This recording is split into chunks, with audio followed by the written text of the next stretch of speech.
What's going on, CrossFit Federal Way? It is Friday, and we are at the end of week number 2. Well, I guess technically one more day if you're looking at the number of workouts that we have programmed for this week, but still, 2 weeks in, 2 weeks to go.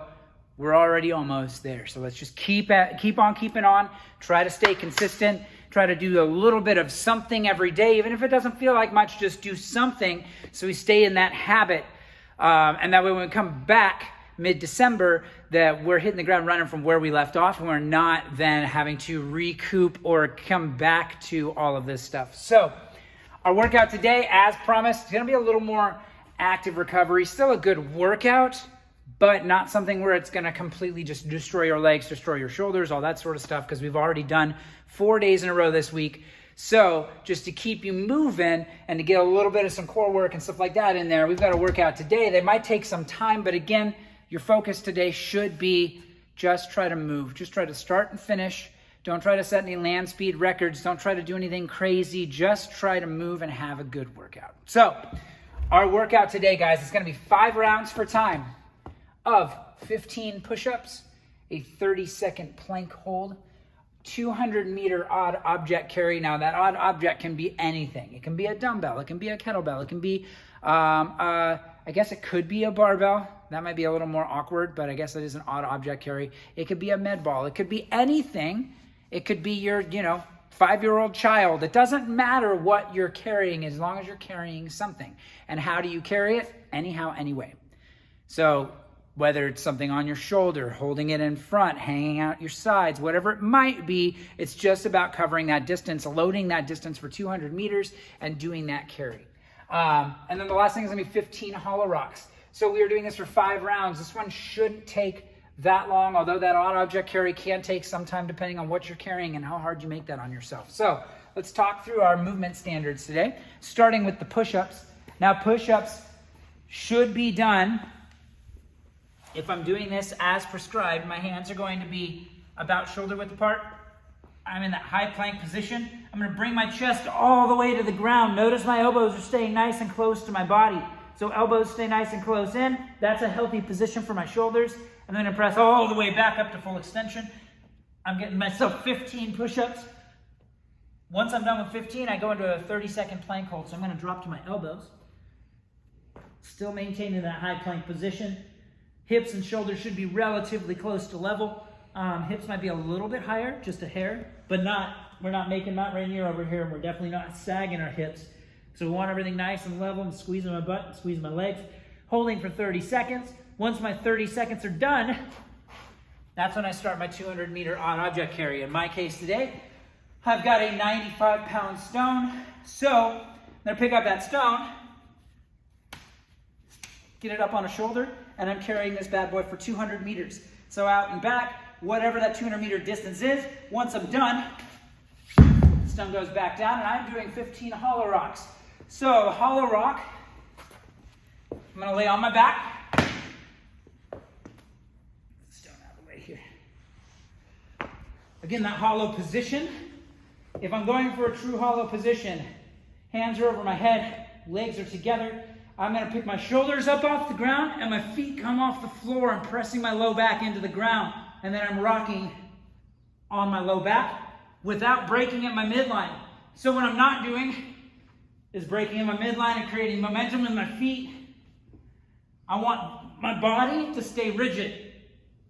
So I'm just rocking back and forth. The way these are counted, every time, let's say I usually start my hollow rock sitting up. So I'm going to count every time I rock towards my hands. Hands?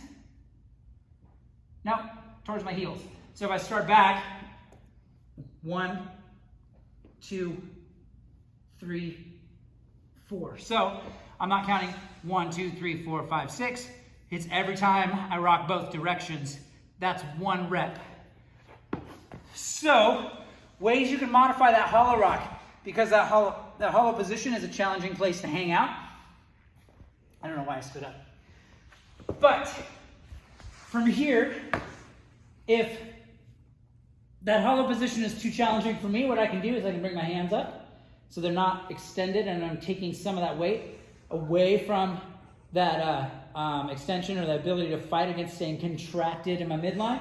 The other thing I can do is I can bend my knees.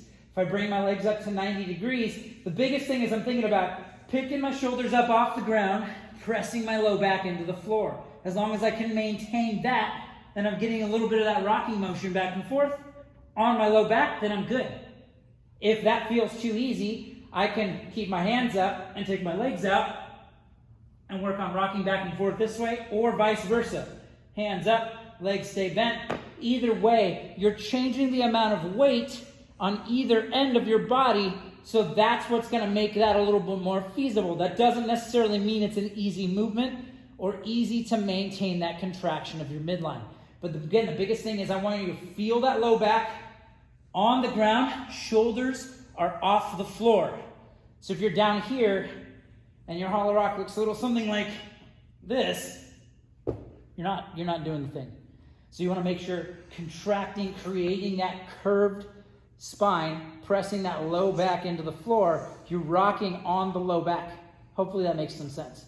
So that's what we're dealing with for our movement standards today. Now, based on the fact that everything except that odd object carry doesn't have an implement, this one should be pretty easy for us to have something at home to use. Now, again, that odd object can be whatever you want it to be. The last time we did an odd object carry in the middle of quarantine, people were carrying all kinds of stuff. It might have been trash cans. It might have been, again, children. It might have been whatever. So find something. It doesn't necessarily have to be heavy, but you still want it to be a challenge. So, and if you move with intention on this workout, trust me, you're going to get a great workout.